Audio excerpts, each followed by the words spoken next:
A very warm welcome here at the Agora Talk Space here at the Tex World in Paris. I'm Lily Verseiler. I'm from Messe Frankfurt. I'm coordinator for the topic of sustainability at our textile trade shows.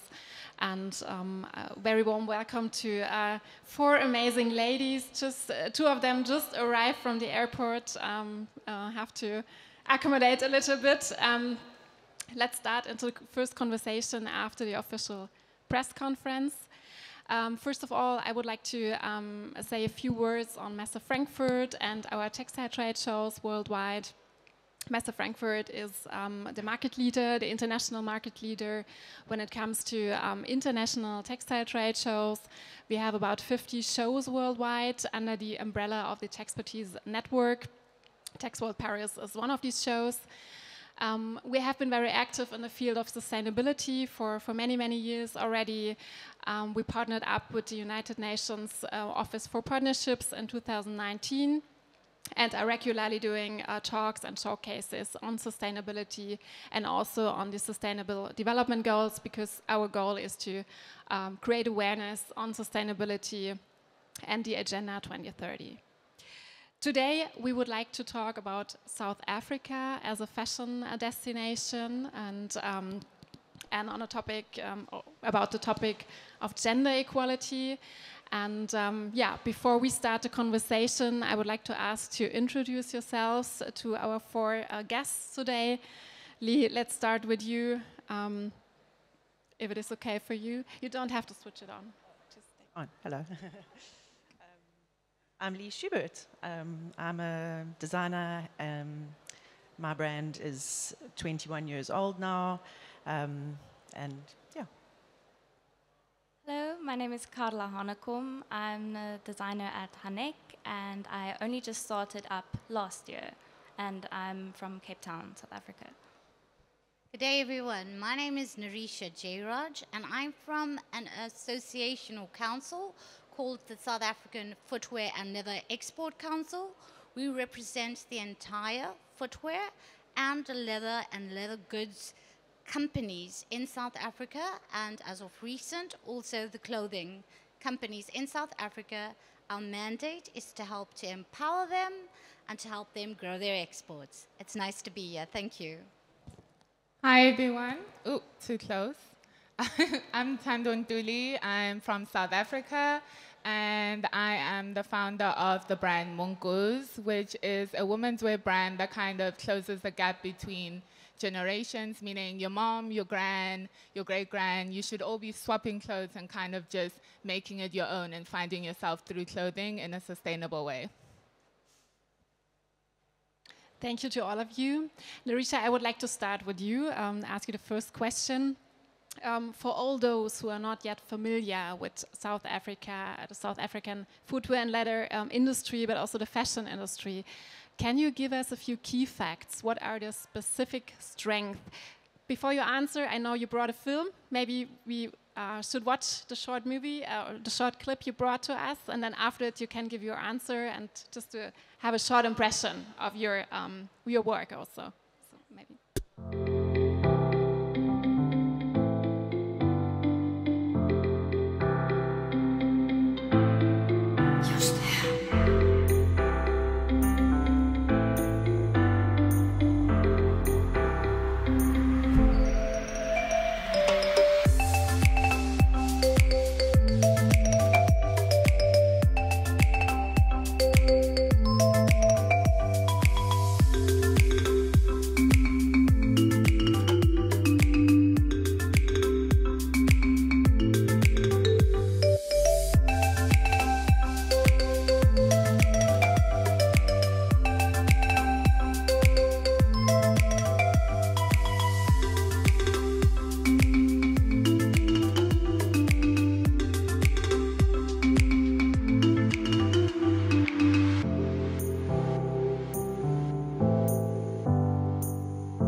Thank you so much. So that was our promotional video specifically for our footwear and leather industry.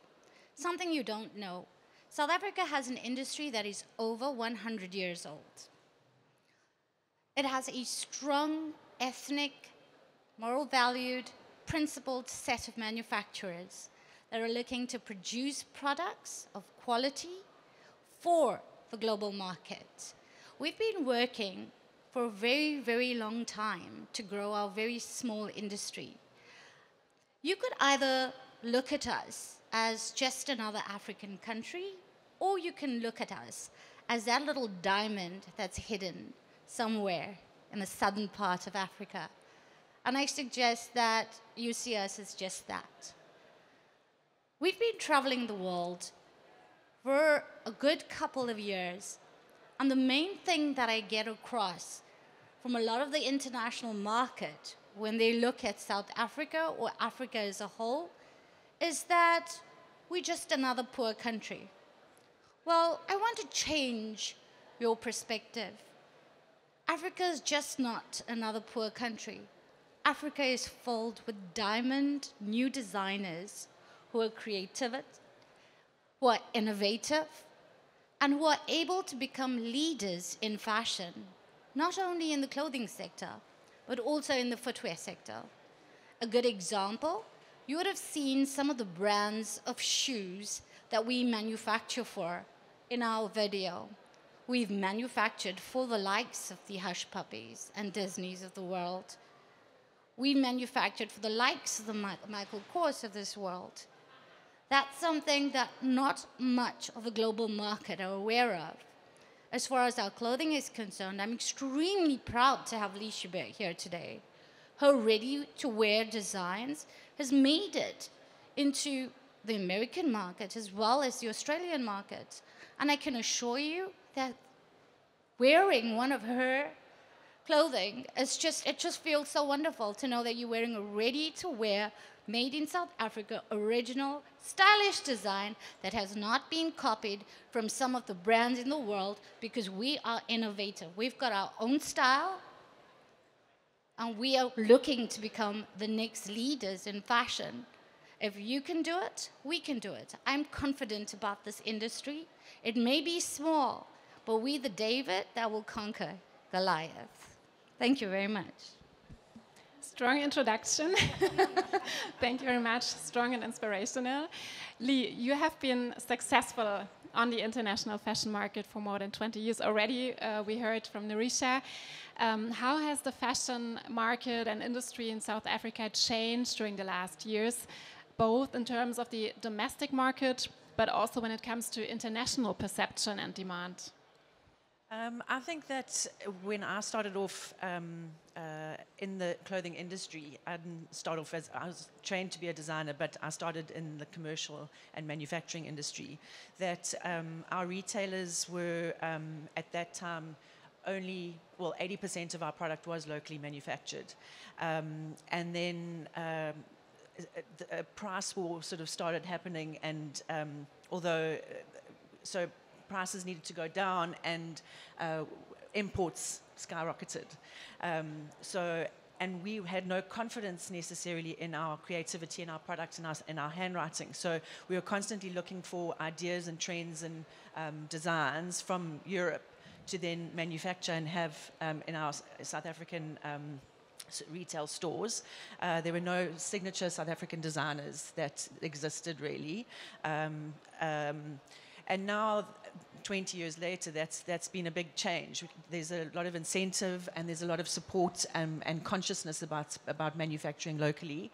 And now we are being looked at as design inspiration from Europe, and that you'll see in your big luxury brands. There's a lot of strong African aesthetic and inspiration that's clearly being taken from us. So it's shifted a little bit, shifted a lot from us being more confident, from our consumers supporting local designers, wanting unique designers, not just following the trend of copycats and what have you. So there's a lot of support for it, and the whole idea of how it's made and where it's made, and is a lot more thought about. Thank you. Tando, you describe yourself, I have to read it because it's that beautiful, as a millennial rooted in history and influenced by your predecessors. You aim to create new with what is and what was. So nice words. Tell us more about you and your brand, Munkus. So for me, clothing has always been a part of my life in a sense that I found my identity through clothing. I found myself stealing stuff out of my mother's closet, grandmother's closet, making it my own and feeling that I can take on the day as that person. I felt like I had a superpower in a sense. And I think for me, clothing has always been, I want to give color to people. I want to give that light to people. If you feel that you don't have the confidence that day, the way you feel is something that really exudes the way you take on the day. So I felt like clothing had to be that step. And when it came to women, that's something that I had to portray, because for me, I didn't have men in my life that were that rock, but I definitely had women. I definitely had my strong mom, I had my strong grandmother, and my great-grandmother, who all showed me that I can stand on my own 2 feet and take on anything that I want to take on in the world. So I think for me, clothing became something that I wanted to make my history, as well as my color or love of print, as well as just my understanding of what the world is as a young woman today. So I think that's how it was rooted and how the brand came about. So keyword young woman, but also fashion design from South Africa. Nirisha, what does South Africa do to support up and coming designers, to make them visible internationally maybe also? South Africa currently sees emerging companies as a way to, number one, encourage new entrepreneurship, and number two, to ensure that we're creating more employment in our country. So from a government perspective, that's very important. And therefore, there has been a lot of support in the form of grants that would empower young manufacturers and young designers to be able to take a step forward and turn from an emerging to a small business, then into a medium size and large. And one of those grants is called the CTLF-GP grant, which is the clothing, textiles, footwear and leather grant. It consists of 4 programs, one of which is a program that supports women-owned businesses with a 75% grant towards their upcoming businesses. So I specifically mentioned that grant itself because I know that we all women sitting here at the moment, and I thought that that grant would be something that would be good to mention. Aside from that, as an export council, I can tell you that we've got trade and investment agencies in every province of South Africa. One of their main responsibilities is to empower these small businesses and designers with skills and to provide them with certain grants or assistance in relation to machinery, training, empowerment, and market access. So yes, we very, very, very strong in wanting to support the younger businesses, as we know that this is the route to create more employment in our country. Very good to hear.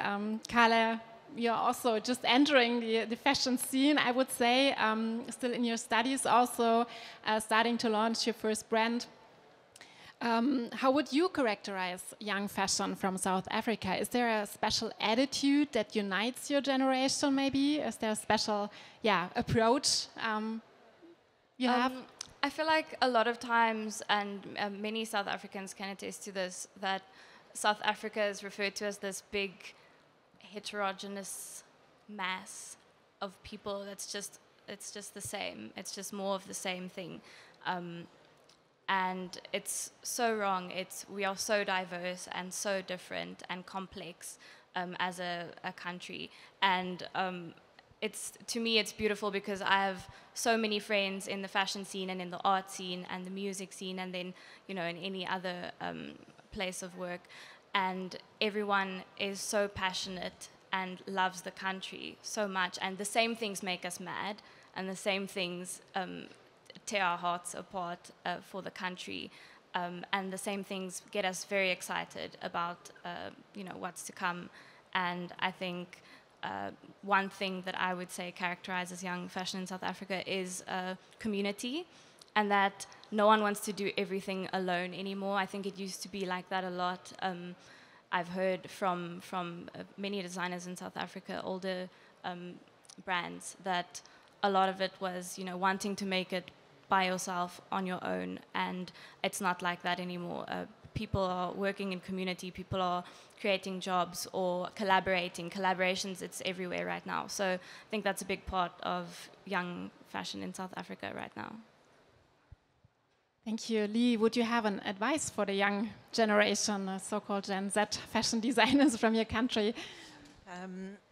I think that's one of the most important part about being a designer is to be a business.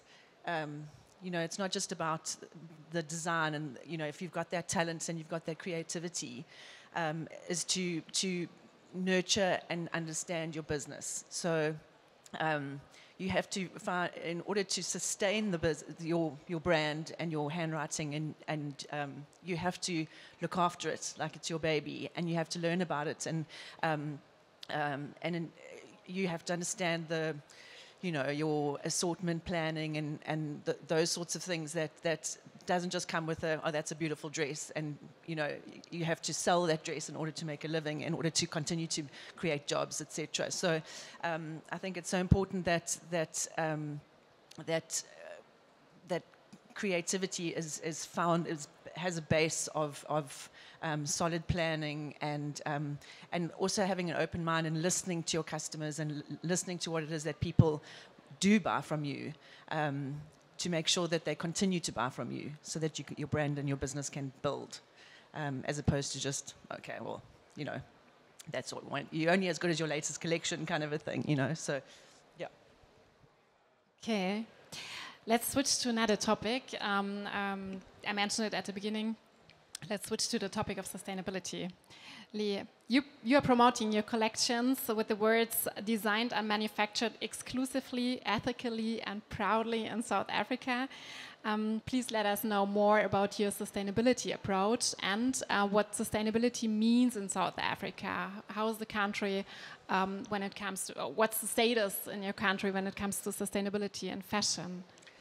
I think it's a very new concept for us. I think that the most important thing to sustain is to essentially train and get the technology correct, and keep making sure that we can continue to manufacture and get out what we design manufactured. So from a recycling point of view, like, how can I say, it's not about, we need to focus on making sure that our industry has machinists, machines, and we keep up to date with those sorts of things, so that we can compete in a bigger world. So sustainability for me is to make sure that we sustain our industry, and grow it in that way. That makes sense? That does make sense, indeed. But also you mentioned the competition or international competition, Narisha. I would like to ask you, there are many new regulations coming up internationally on the EU level, but also national supply chain acts. What do the companies in South Africa, companies and manufacturers do to meet these requirements, to be able to compete internationally also? All right, so there's something you may not know, but I will inform you about. So we've been working on environmentally friendly, green, sustainable manufacturing for quite a while now, actually. And a lot of our footwear manufacturers have already transformed their companies from a production perspective to more greener production. And that would basically mean it's kind of hard to do it in the footwear industry itself, because a lot of people look at it and say, oh, you're using leather, that's not sustainable, or that's not green. But actually, we're not informing you, the consumers and buyers, correctly. So I will stand here and I will inform you correctly. Leather is actually a byproduct already of the meat industry. So when we're using leather, it's already a recycled product. You know, you using that leather shoes is saving it from going into the dump. So by moving that leather from the meat industry into the clothing industry or into the footwear industry or into the bag industry means we're taking the first step of the triple R. We're taking the first step towards recycling that product and saving it from going to dump. So I want to educate most retailers and consumers on that one fact. Would we have it, or would we rather have it sent to dump, or would we rather recycle it? Now, as far as the South African manufacturers are concerned, we've put in programs through CSIR. CSIR is a government agency in South Africa whose sole responsibility is to go around and try and create streamer green production in South Africa through production and through materials. Ourselves in Suffolk had one of our clusters called the Etikweni cluster, where we have a green project already.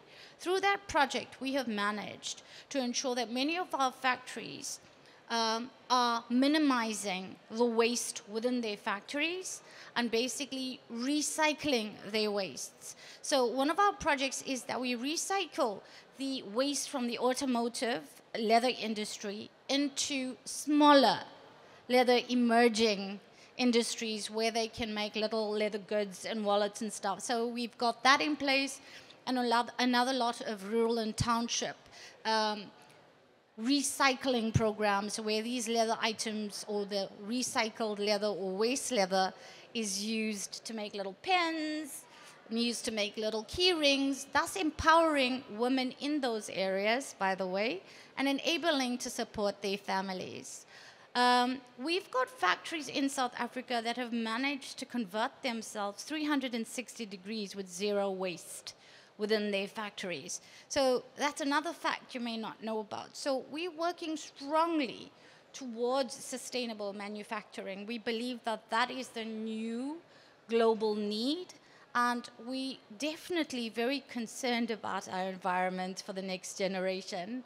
So we're progressing, whether it's by baby steps or leaps, ma'am. That is also our focus. Thank you, Nerisha.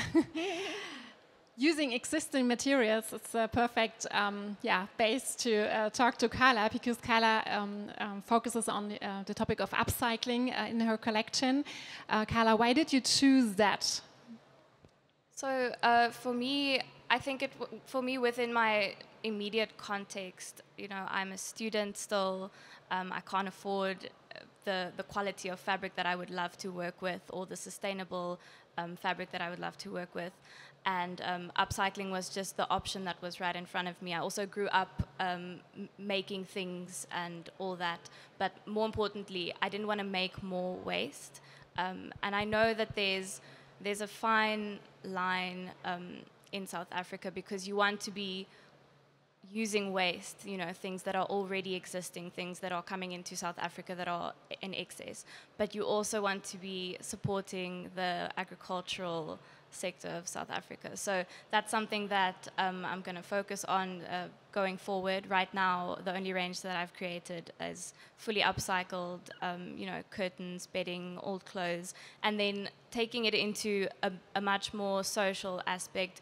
For me, working with women, the women that work with me are all students that I could teach and upskill. I could teach them a handicraft, send them home with it, and they could practice and come back, and then I show them how to make the garment. That's, like Nerisha said, some are small scale, so right now I'm at small scale, and then I could, there's unpicking, lots of unpicking to do, so this is now very practical, but for me that's where I am, and I could upskill ladies, I could send ladies home with handicraft and with hand sewing and things, and they could go look after their kids throughout the day when they couldn't come into work. So it's just very important to, from an ethical point of view, look after your people, especially the women, you know, that you want to work with, and then to not make more waste.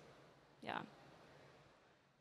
Thank you. So coming from the empowerment of women to women in fashion design, or women as a central theme of your fashion collection, Tando.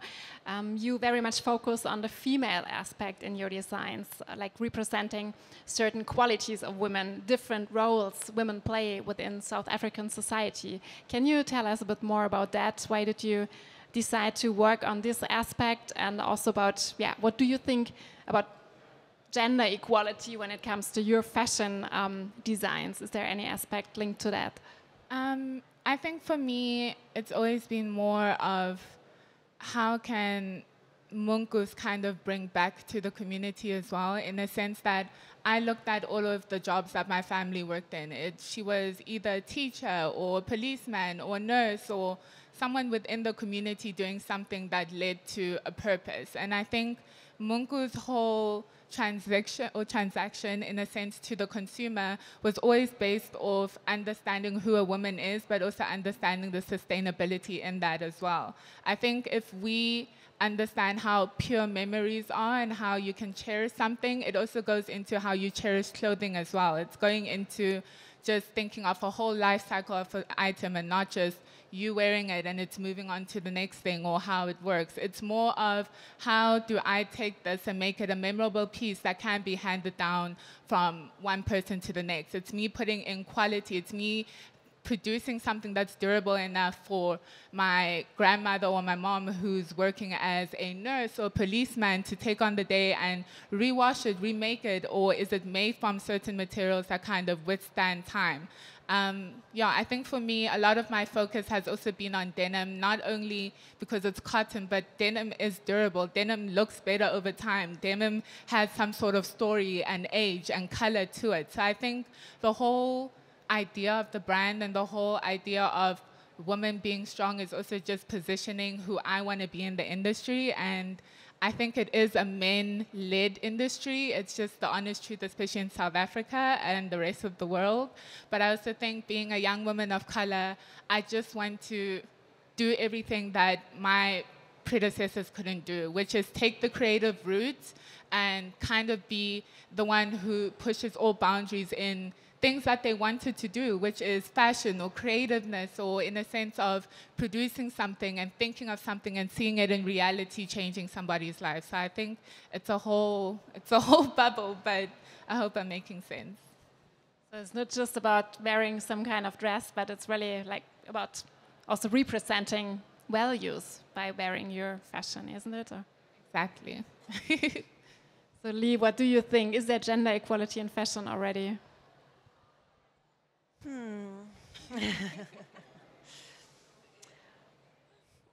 Yeah, well, you can see we're pretty strong. So I think we're getting there. We're getting there.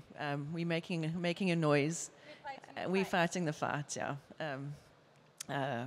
We don't back down easily. Yes. So we're being heard. It's cool. We're on a good track, you would say. Absolutely. Okay, that's great.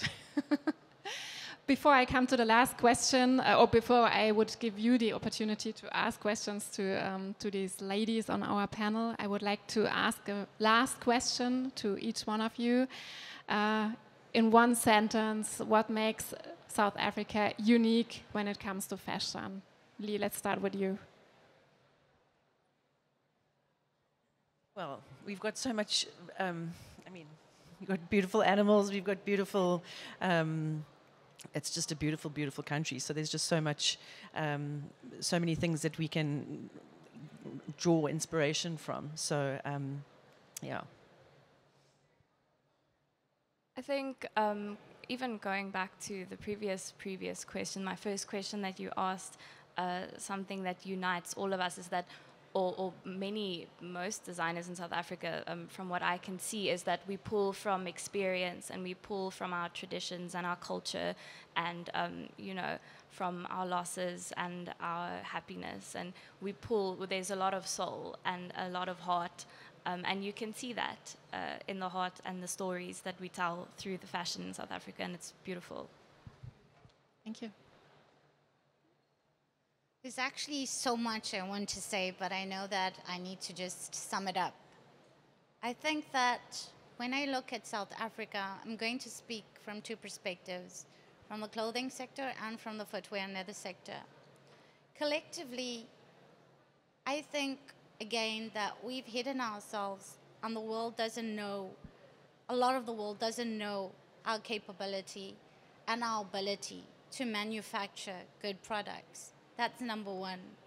Number two, I can proudly sit here and tell you that some of the most creative designers, some of the most innovative designers come from South Africa, and they have had to fight challenges that the rest of the world hasn't had. So aside from just being innovative and creative, they've overcome the challenges that we've been presented with, and there are many, to still make it out there in the global market.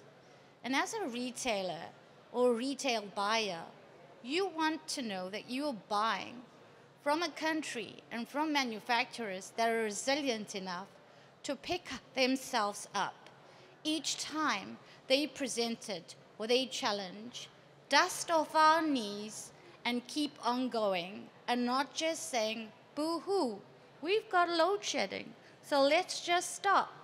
No, we're solution finders in South Africa. It's something called Ubuntu. All right? If anybody knows what that means, let's ask our young lady here. Do you want to explain to everybody what Ubuntu means? It's exactly what Carla reached on. It's working as a community. If you think of a mother, you're a mother of all kids. You're not only a mother of your child. Ubuntu is working together, being together, doing everything together as one. And that is what you get when working with South Africa. You're getting Ubuntu, collaboration, manufacturers and designers that are prepared to work with you with full transparency and develop trust. People that don't see challenges as an excuse, but people that see challenges as just that, something to overcome and something for us to be proud of. Thank you very much. Thank you. I couldn't sum it up better. Tando, one sentence. I think I agree with everyone. I think it's the ability to tell a story. Like, South Africans are able to not only grasp their own experiences, but the way they put information and creativity together into one artwork or one collection or one campaign or one project is so amazing and out of this world that it's something that I feel the world isn't ready for. It's something that I think social media has kind of opened the door for us to kind of showcase what we are able to do and how much we know and how intelligent we are and how much we are outspoken.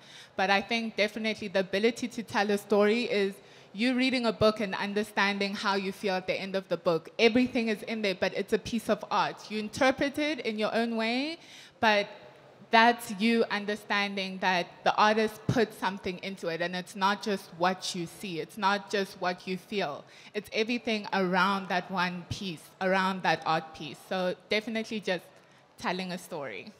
We're not very good at one sentences. The better you are in telling a story. It's good storytelling and it's really inspirational. Thank you so much to all of you.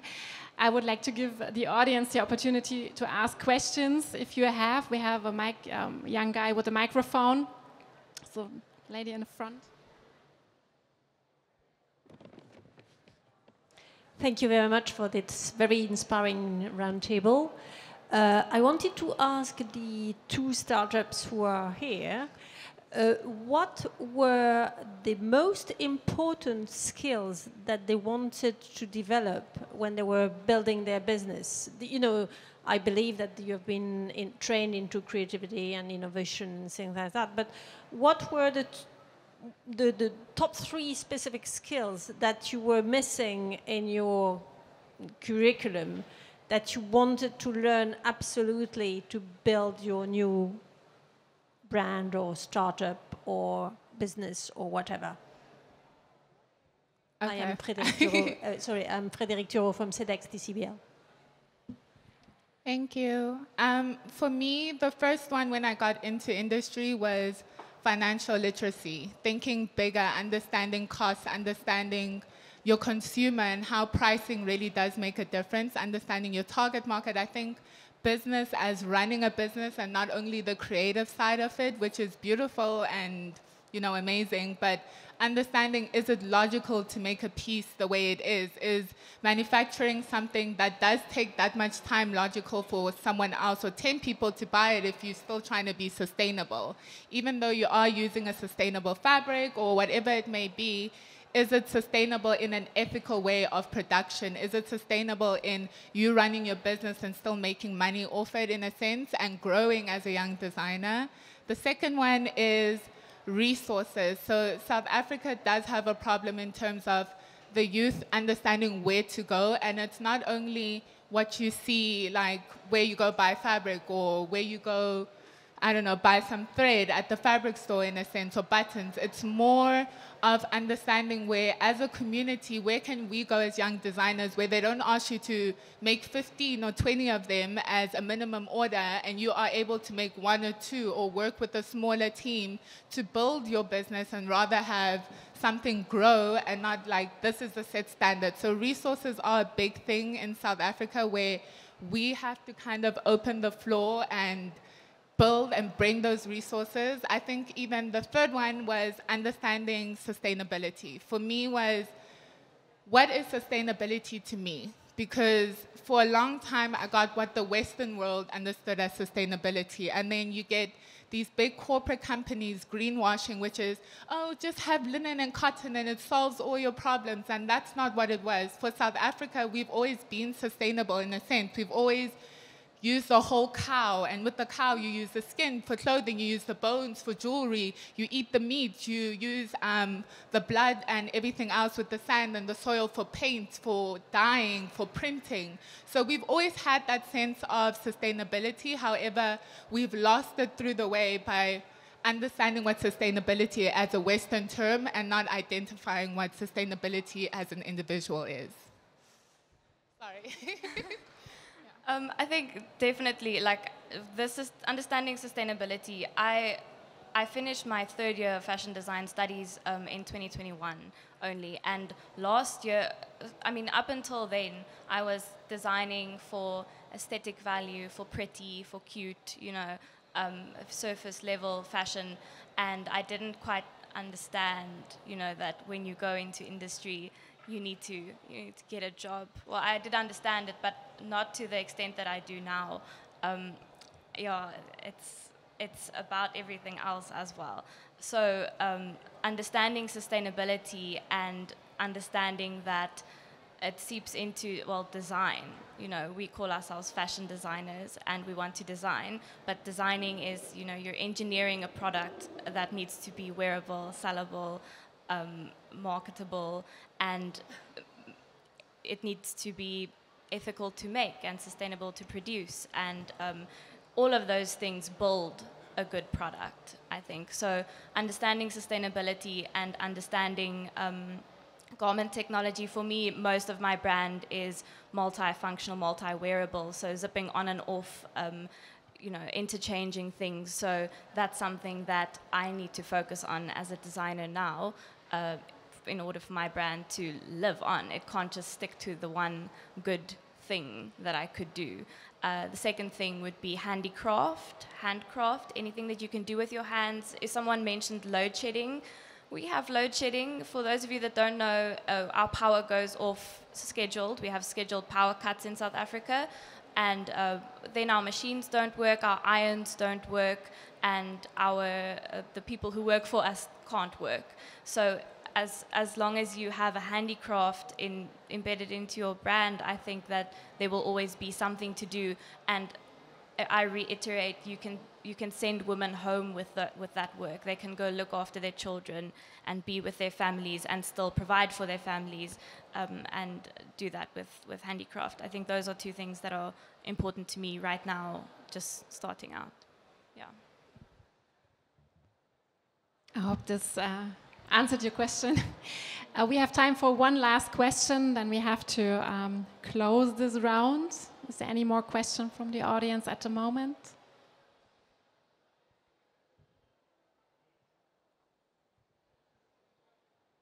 Hello.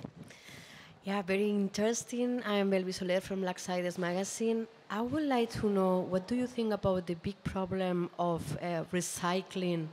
I mean, with all these clothes going to Africa, you are from there. You are working with them somehow. But it's not too much. How do you see this problem? Because I see it a very big one. May I just answer your question with a quick question for clarification? Are you talking about the large amount of second-hand clothes that are moved into Africa every year? All right, we do see it as a huge problem, and our governments are doing whatever possible, whatever we possibly can, to try and curb this inflow of second-hand clothing that's coming into the country. There's many reasons for that. One of the reasons are the three ladies that are sitting with me today. These are young designers, established designers, and they work very hard at the moment to establish themselves, to grow their businesses, and to employ more people. And with the influx of second-hand clothing that's coming into the countries, or into Africa as a whole, there's not so much into South Africa as with the rest of Africa, but with that coming in, it disrupts. It's like a disruptor to the intent of these three beautiful women that are sitting with me right now. But on another note, there is the possibility that these second-hand clothing could come in and we could further recycle them into bags, for example. So we have a manufacturer in South Africa that collects second-hand clothing and converts them into handbags, believe it or not. And they're beautiful handbags, really, really beautiful handbags. Some of these second-hand clothing can also be taken and recycled into things like bed sheets, curtains. There's many things that we can do with those second-hand clothing that comes in. So it's just going to take us being more innovative, not to say that we not have already. We have already started that process. It's been in the process for a good couple of years. We just need to grow that process. And whilst I'm at that, I had the most interesting recycled bag that I saw manufactured by one of our manufacturers. So I think a lot of you know the construction industry. Do you know the nets that they put up in the construction industry while they're constructing to avoid the dust from coming down onto the roads? Well, there's a South African manufacturer that's currently collecting, cleaning, and recycling those nets and creating handbags and knapsacks out of it. So when that question about recycling comes into play, guys, we're there. Come and see what we can do. You'll be duly surprised. Really. I would also like to add on to that. I've been thrifting, buying secondhand clothing my whole life. My parents couldn't afford to get me new clothing, so I would just get secondhand ones. And that's just what I'm used to, that's what I know, and that's why I work with the fabrics that I work with as well. And I did my third year thesis on the gentrification of thrifting, on how it's become this thing that's now a status symbol. If you buy thrift, it's now become you buy vintage. It's not gross anymore. And I think a lot of people, especially in South Africa, maybe, although it is a trend, it is coming up, I think it's important that we educate people about the bad effects of fast fashion. I don't think the bigger community understands the big problem with fast fashion and how it's produced and why it is that fast, why it is that cheap, and why the quality is that bad. I think we need to push them. We need to educate them and tell them that, listen, we have this excess of secondhand clothing. We as an industry can't do everything by ourselves. We also need the customer to buy into our brands and to buy secondhand. I thrifted these pants and I made this top. I only wear things that I made or that I have thrifted. I don't buy new unless it's from a designer that I know and trust and believe in. And I feel like many people should have that mindset. If you can't buy from an established designer, you don't have that type of money. I don't have that type of money. I have to save up. Then buy secondhand, buy what there is, because as it turns out, the findings that I made in my thesis at the end of the day is that there isn't a problem with supply.